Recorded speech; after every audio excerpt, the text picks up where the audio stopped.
আজকে আমাদের রাজস্থান ভ্রমণের শেষ দিন। আজকে আপনাদের নিয়ে যাব জয়পুরের মহারাজা মানসিংহের নিজস্ব বাসভবন আম্বেরের ফোর্ট। স্থাপত্য ঐতিহ্য এবং রাজস্থানী শিল্পকলার এক অদ্ভুত মেলবন্ধন এই আম্বেরের ফোর্ট। এখানেই আপনারা দেখবেন শীষমহল।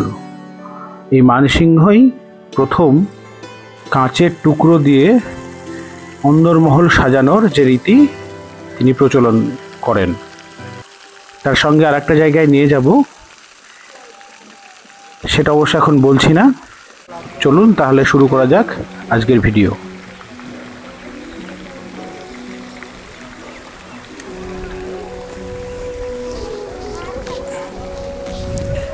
আমরা এখন যে জায়গাটা এসেছি এটা কনক প্লেস, একটা পার্ক, কনক পার্ক। এটা মূলত বসার জায়গা। আমরা লাঞ্চ করে এসেছি। 25 টাকা টিকিট কেটে আসতে হয়। তবে যারা ছবি তুলতে ভালোবাসেন বা বিভিন্ন ধরনের রাজস্থানী পোশাক পরে ছবি তুলব মনে করেছেন, তাদের এখানটায় অবশ্যই আসতে হবে। আমার পার্সোনালি জায়গাটা খুব ভালো লেগেছে, ভীষণ নিরিবিলি। আপনাদের একটু ঘুরে ঘুরে দেখাই।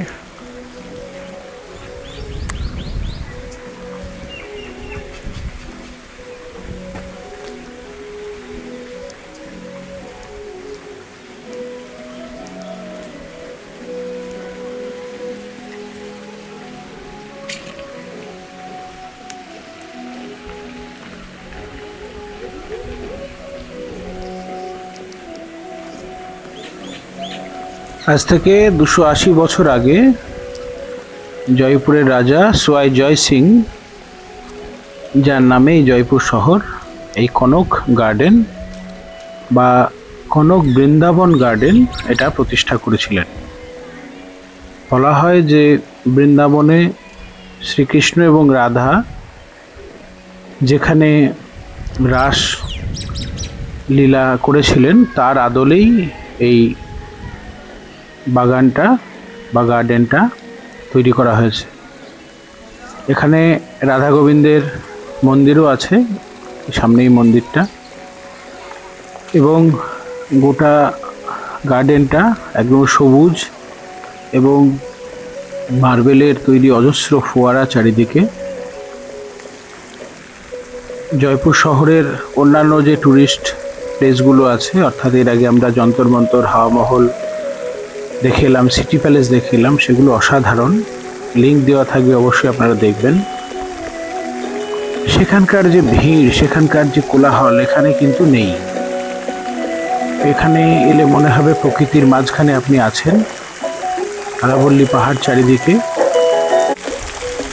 ফলে যারা সারাদিন বা একদিনে জয়পুর ট্যুর করবেন ভাবছেন, তারা মাঝখানে এখানটায় বিশ্রাম করে তারপরে নাহারগড় ফোর্ট বা আম্বেরের ফোর্টের উদ্দেশ্যে রওনা দিতে পারেন। এখানটায় খানিকটা সময় কাটাতে পারেন। এখানে স্থানীয়রা অনেক সময় বিয়ের যে রিসেপশন সেটাও করে। সেটা নিশ্চয়ই আমাদের পক্ষে সম্ভব হবে না, তবে আমার এই জায়গাটা ভীষণ সুন্দর লেগেছে।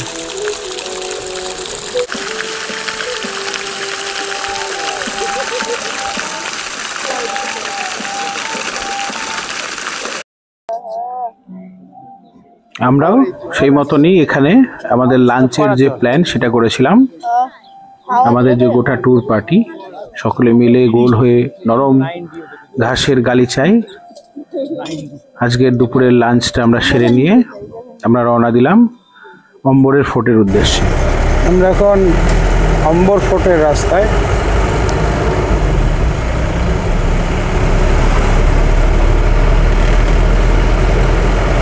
বাস ওপর পর্যন্ত গেল না, জিপে করে যেতে হবে।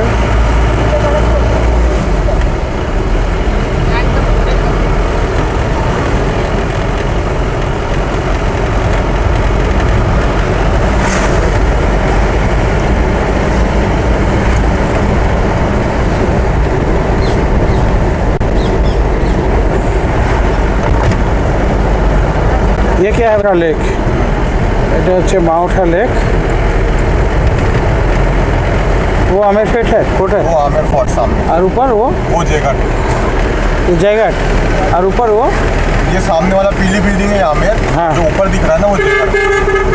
और नाहरगढ़ इससे दूर है। नाहरगढ़ दिखता नहीं है, नाहरगढ़ ऊपर है, नाहरगढ़ ऊपर जाके है।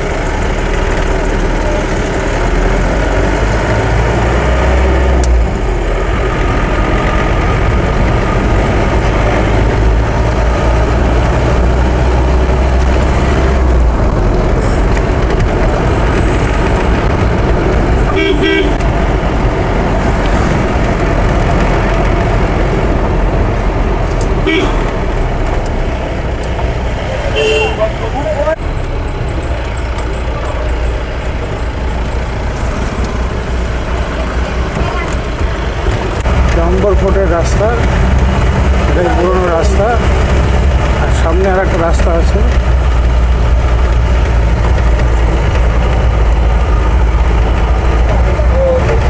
গোটা আরবল্লী পাহাড়ের মাথা দিয়ে প্রাচীর বেষ্টিত একের পর এক কেল্লা।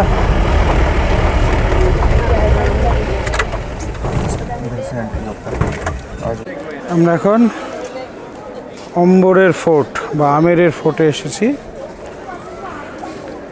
আমরা এর আগে এসেছিলাম কনক গার্ডেন, সেখান থেকে এখানে এসে নিচে বাস পার্কিং এসেছে, সেখান থেকে জিপ ভাড়া নিল 650 টাকা করে। এখানে টিকিট নিতে হবে, টিকিট 120 টাকা, ছোটদের বা স্টুডেন্ট হলে 22 টাকা। এটা হচ্ছে অম্বরের ফোর্ট। আসুন, এটা হচ্ছে মানসিংহের ফোর্ট, আম্বের ফোর্ট। আকবরের সেনাপতি মানসিং ছিল, তারই ফোর্ট এটা।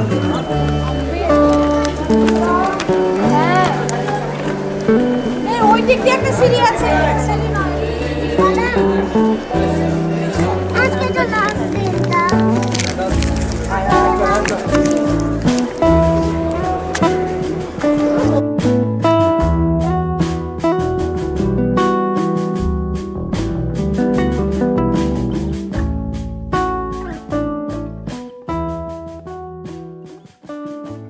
রাজপুত স্থাপত্যের এক অপূর্ব নিদর্শন এই অম্বরের প্রাসাদ।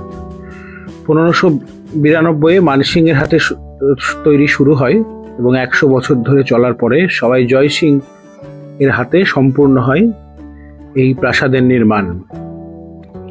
তবে 1589 থেকে 1614 পর্যন্ত মানসিংহের যে রাজত্বকাল, তার সময়ে অম্বরে সমৃদ্ধি আসে।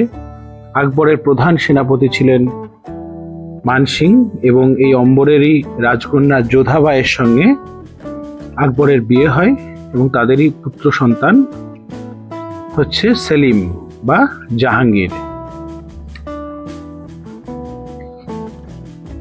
5টা গেট পেরিয়ে মানসিংহের তৈরি এই রাজমহল।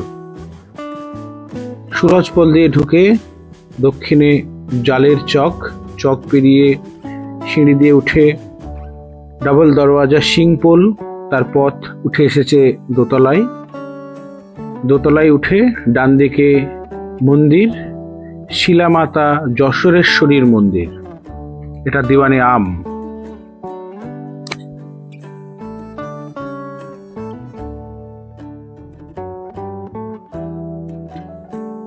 এটাই সেই বিখ্যাত গণেশপোল।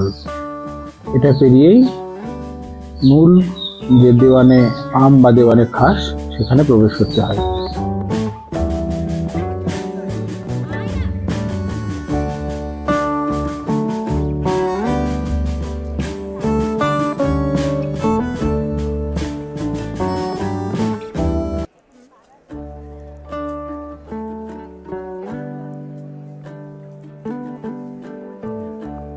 এটা হচ্ছে দিওয়ানে আম। রাজা জয় সিং প্রথম 1639 তৈরি করেন দিওয়ানে আম, অর্থাৎ প্রজাদের সঙ্গে মহারাজার সভাস্থল। 3 দিকে খোলা ধূসর বর্ণের ছাদ দাঁড়িয়ে আছে, সারি সারি মরমরের 40টা স্তম্ভ, 40টা মার্বেলের তৈরি স্তম্ভ। প্রত্যেকটা স্তম্ভের মাথায় অসংখ্য সূক্ষ্ম কারুকার্য, রাজপুত স্থাপত্যের অভিনব সমাবেশ এই দিওয়ানে আম। তবে কথিত আছে সম্রাট জাহাঙ্গীর ঈর্ষান্বিত হয়ে এই আশ্চর্য কারুকার্যের উপর আস্তরণ লাগিয়ে এর অনেকটাই বিনষ্ট করে দিয়েছিলেন।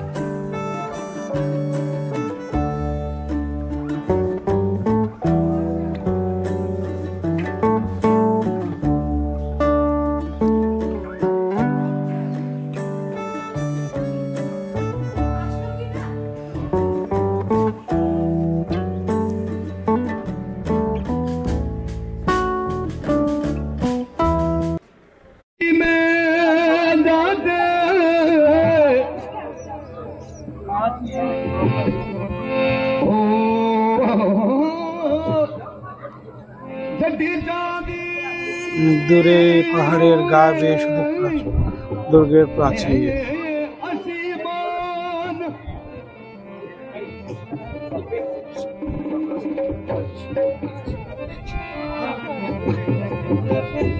रंग रंगीलो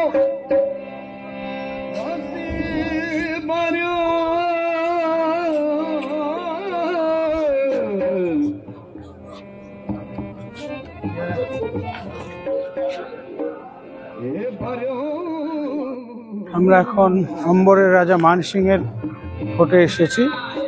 এটা দিওয়ানে আম, এর পেছনে দিওয়ানে খাস।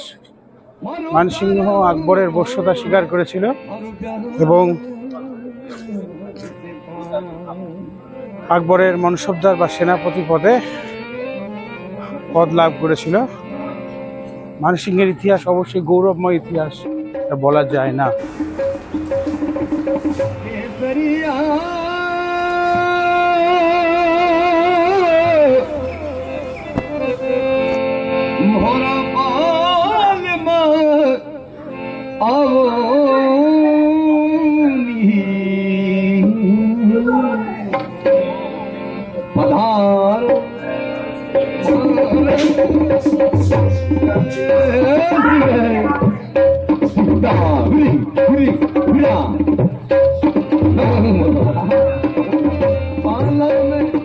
गाइड ने बोला है रुकने का।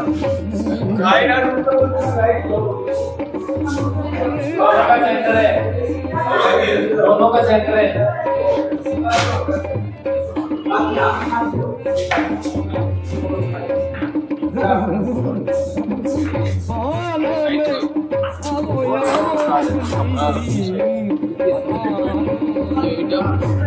এটা হচ্ছে দিওয়ানে খাস, আর ভেতরে হচ্ছে শীষমহল।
ওই পিছনের দিকটায় শীষমহল, আর এই সামনের দিকটায় যেখানটায় আমরা আসছি এদিকটাই, এটা হচ্ছে মানসিংহ বা রাজাদের গরমকালে থাকার জায়গা। এখানে টেম্পারেচার 48-49 ডিগ্রি হয়ে যেত। সেখান থেকে বাঁচানোর জন্য এই জায়গাটার নাম ছিল সুখ মন্দির।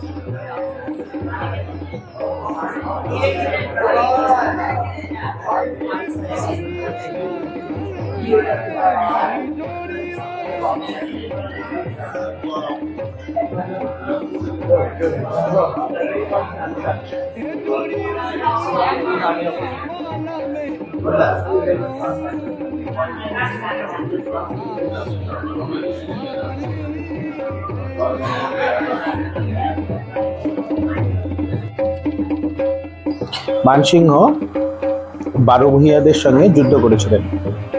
বারোভূঁইয়াদের মধ্যে অন্যতম ছিলেন প্রতাপাদিত্য। সে যশোরের প্রতাপাদিত্যকে হারিয়ে মানসিংহ সেখানকার কালী মূর্তি, যেটা একটা পাথরের শিলাখণ্ড বা পাথরের খণ্ড, সেটাকে এনে এই দুর্গে স্থাপন করেন। সেটাই এখানে মূর্তি হিসেবে আছে। সেটাকে শিলা দেবী নামে পূজিত হয়। প্রথম যে গেট দিয়ে আমরা ঢুকলাম সেখানটায় ঢুকেই সেই মন্দিরটা অবস্থিত। মানসিংহের 12 জন স্ত্রী ছিলেন। এই শীষমহল এটা পার করে গিয়ে ডান দিক দিয়ে ঢুকে তার যে মূল কক্ষ অর্থাৎ তার রাজার শয়নগৃহ সেটা আছে, এবং সেখানে 12 জন গৃহিণীর 12টা আলাদা আলাদা ঘর আছে। প্রত্যেকটা ঘর থেকে সিঁড়ির মাধ্যমে রাজার ঘরে যাওয়া যায়, কিন্তু রানীদের রাজার ঘরে যাওয়া নিষেধ ছিল। রাজা তার ইচ্ছে মতো রানীদের ঘরে প্রবেশ করতে পারতেন। মানসিংহের বংশধর জয়সিংহ, তিনি তার একটাই স্ত্রী ছিল এবং তিনি 3 জন রানীর ঘরের সমান করে তার স্ত্রীর ঘর স্থাপন করেছিলেন। এটা সেই শীষমহল। অদ্ভুত কারুকার্য, ছোট ছোট কাচের টুকরো দিয়ে সিলিং, গোটা দেওয়াল সাজানো, এবং যখন রাত্রিবেলায় ঝাড়বাতি জ্বলত তখন এই কাঁচের টুকরোতে প্রতিফলিত হয়ে গোটা ঘর আলোময় হয়ে যেত। অসম্ভব সুন্দর রাজস্থানী শিল্প, স্থাপত্য রীতি আপনারা দেখবেন এখানে এসে। সঙ্গে থাকুন। होली के सॉन्ग के लिए हर नए सॉन्ग के लिए एक्टिव रहती हैं। तो होली फेस्टिवल सॉन्ग होलिया मोटेरे गुलाब का रंग मेला में फोक डांस, फोक म्यूजिक, এটা হচ্ছে জলমহল। এর আগে দেখলাম হাওয়া মহল, এবার জলমহল। জলের মধ্যে মহল, ঠিক একই রকম দেখেছিলাম আমরা চিত্তরগড় দুর্গে রানী পদ্মিনীর জন্য জলের মধ্যে বাড়ি। যাই হোক, কেমন লাগলো আপনারা দেখে অবশ্যই জানাবেন। এবার আমাদের ফেরার পালা। সন্ধেবেলা জয়পুর শহর রাতের আলোতেও যেন জেগে আছে। এটাই সেই মূল দরজা যেটা পেরিয়ে আমরা গেছিলাম সিটি প্যালেসের ভেতরে। একটু পরেই সামনেই হাওয়া মহল আপনাদের দেখাবো। রাতের রাত্রিবেলায় আলোতে হাওয়া মহল কেমন লাগে। এটা অ্যাসেম্বলি হল রাজস্থানের, যেটা আসার সময় দেখেছিলাম, সেটা সেই অ্যাসেম্বলি হল।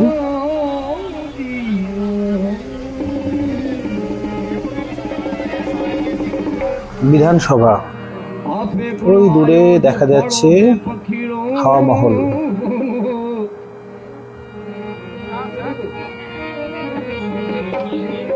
চারিদিকে বাজার বসেছে।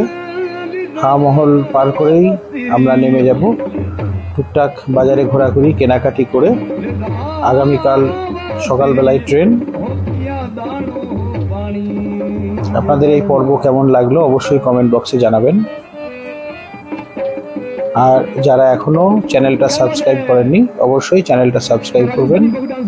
সঙ্গে থাকলেন এতক্ষণ, ধন্যবাদ সকলকে। আবারও পরের ভিডিওতে দেখা হবে।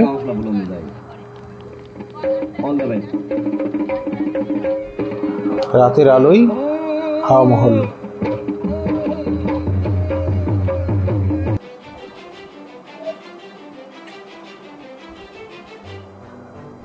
অপূর্ব সুন্দর লাগলো।